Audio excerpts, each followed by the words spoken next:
Hi, I'm Simon, and welcome to the 5th episode of How Far on One Life.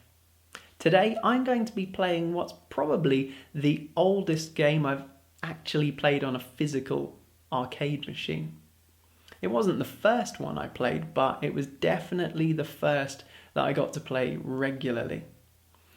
Now, I mentioned in a previous video that I spent most of my summers as a kid near Brighton staying with my grandparents. My parents would take me down there every year. And so I got to spend time on Brighton Beach and go to the arcades. My father and uncle would normally take me there and I'd watch them playing the games most of the time, but occasionally I'd get to have a go myself. But it wasn't until I was about 8 or 9 years of age and my local youth club got its first arcade machine that I got the opportunity to play one week in and week out. And that game was Taito's 1978 classic Space Invaders. And just seeing this machine for the first time, just the side art on it, the graphics on the screen, the sounds coming out of it just captivated me, as I'm sure most of you could imagine, seeing an arcade machine and really getting to play on it properly. Although I'd been in arcades before, but there was just something, I don't know, in a way it felt like it was mine, but it wasn't. But I used to play on it a lot, obviously, being even at that early age, a video game fan. And, I'd go to the youth club with my friends. There was a special Friday night disco. Well, not Friday night, we were tiny little kids. It would be Friday early evening disco that we used to go to. And yeah, sure, they wanted to go to dance and whatever. But I was just not interested in that. I just wanted to get my glass of Coca-Cola, go to the back of the youth club and play on Space Invaders, and it swallowed my 10p's for week after week after week.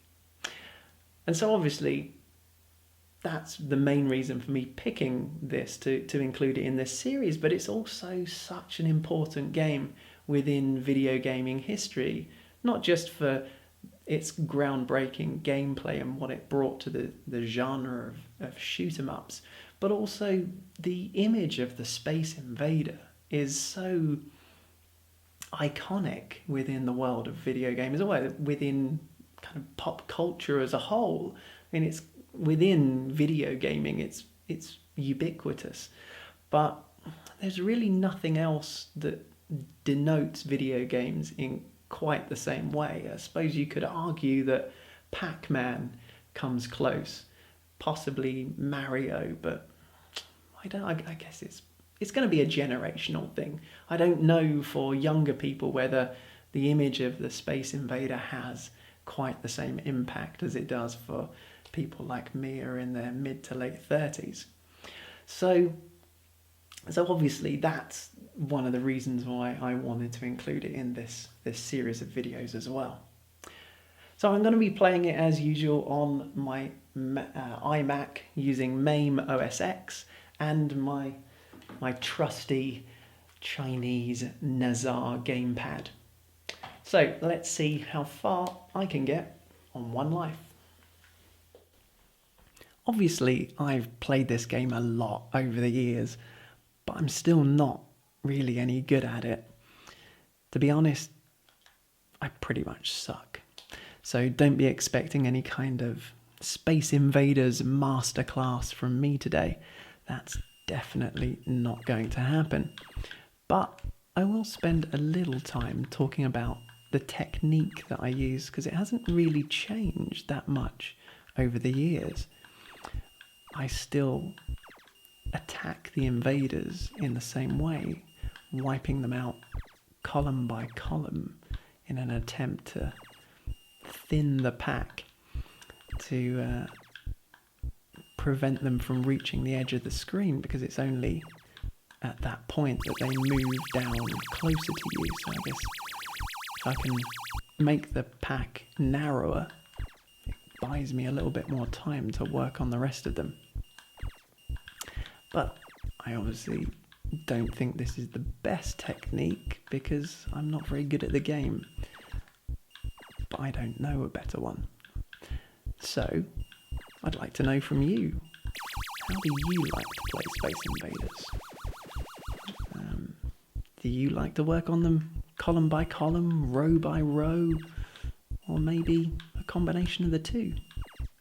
Or do you just like to blast at them randomly and hope for the best? Okay, this is where it requires a little bit more skill and timing.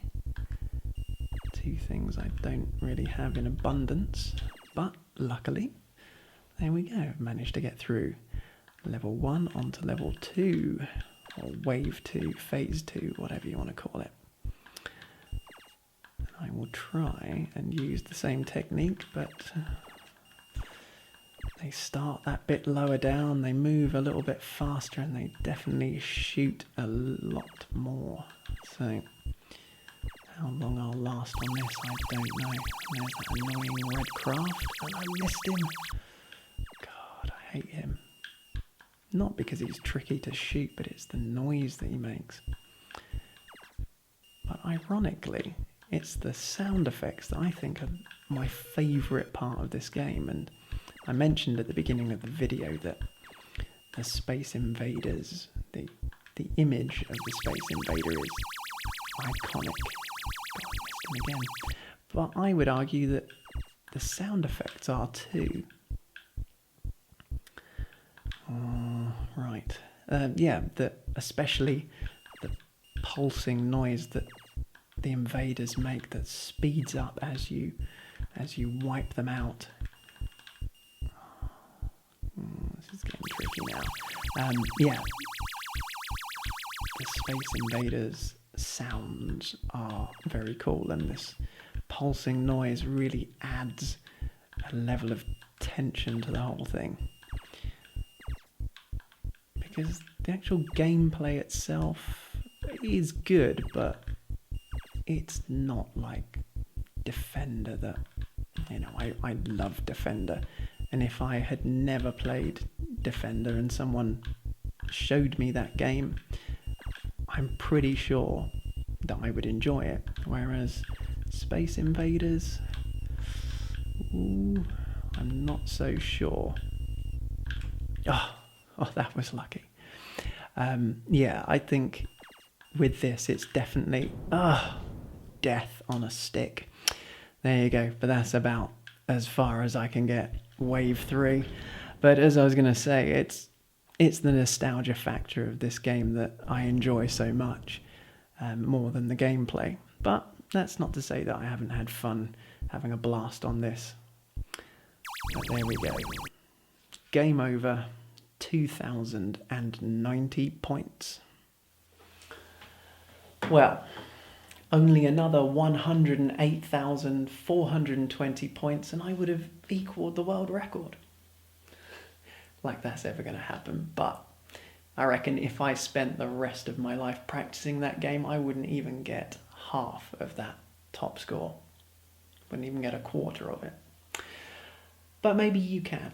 Maybe you're a bit of a Space Invaders expert. And as usual, I love reading your comments, so I'd love to hear what you think about it. What are your Space Invaders memories? What are the tips that you could give me to improve my score? And how far do you think you can get on One Life? So, thank you very much for watching. From my spare room to wherever you are, this is Simon signing off. Bye-bye.